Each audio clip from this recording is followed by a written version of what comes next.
ഞാൻ തേങ്ങ തിരുമ്മ ഈ പാത്രത്തിൽ വെച്ചുണ്ടാക്കുന്ന അപ്പമില്ലേ, അപ്പത്തിന് ഞങ്ങൾ കിണ്ണത്തപ്പം എന്ന് പറയുന്നത്. കിണ്ണത്തപ്പം ശർക്കര വെച്ചുണ്ടാക്കും, പഞ്ചസാര ഇട്ട് തേങ്ങയൊക്കെ അരച്ച് മിക്സ് ചെയ്തുണ്ടാക്കും. തേങ്ങ തിരുമ്മുക.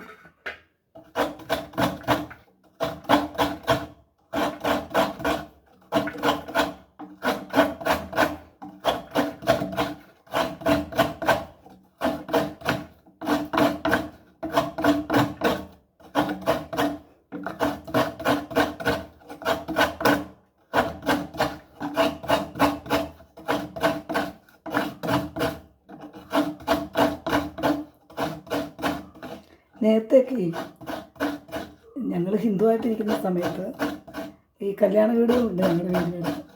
അപ്പോൾ കല്യാണ വീട്ടിലൊക്കെ പോകുമ്പോൾ തലേ ദിവസം പോകും.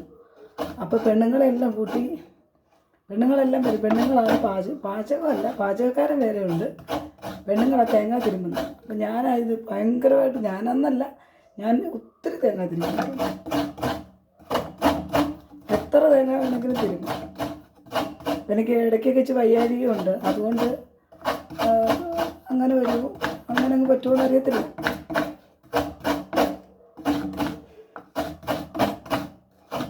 തേങ്ങ തിരുമോന്നൊക്കെ വെച്ചാൽ ആർക്കും ഒരു ആക്ഷേപമുള്ള കാര്യമല്ല, നല്ല കാര്യമല്ലേ. തേങ്ങയുണ്ട്, ചിലർക്ക് ചിലപ്പോൾ ഭയങ്കര ഗമ പറയാന്നൊക്കെ പറയും. ഞങ്ങളുടെ ഞങ്ങൾക്കൊന്നും അറിയില്ലെന്നൊക്കെ. ഞാനങ്ങനെ ഗമയൊന്നും പറഞ്ഞിട്ടില്ല, റിയലായിട്ടുള്ള കാര്യങ്ങൾ പറഞ്ഞിട്ടുണ്ട്. കാരണം എനിക്കൊന്നും പാചകം ചെയ്യാനൊന്നും അറിയത്തില്ല, സ്കൂളും കോളേജിലും ഒന്നും അറിയത്തില്ല. അതൊക്കെ കഴിഞ്ഞ് ഞാൻ പാചകം പഠിച്ചു. എൻ്റെ അമ്മ അങ്ങനെ പാചകമൊന്നും പഠിപ്പിച്ചു തന്നിട്ടില്ല. പക്ഷെ ഞാനിങ്ങനെ ഓരോരുത്തരോടൊക്കെ ചോദിക്കും, അയ്യോ എങ്ങനെയാണെന്ന് ഓരോരുത്തരോട് ചോദിച്ച് അങ്ങനെ റെസിപ്പിയൊക്കെ ഞാൻ ഇങ്ങനെ അണ്ടർസ്റ്റാൻഡ് ചെയ്ത് വെക്കും. അങ്ങനെ ആയത് ഞാൻ ഉണ്ടാക്കിക്കൊണ്ടിരിക്കുന്നത്.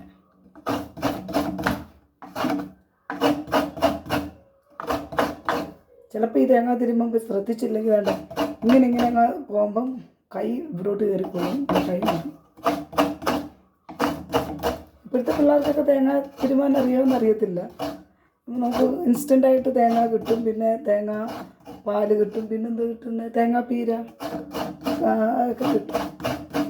എനിക്കത് ഇഷ്ടം. പിന്നെ പയ്യാന്നുണ്ടാക്കി പറ്റത്തില്ല, അങ്ങനെയും വേണം.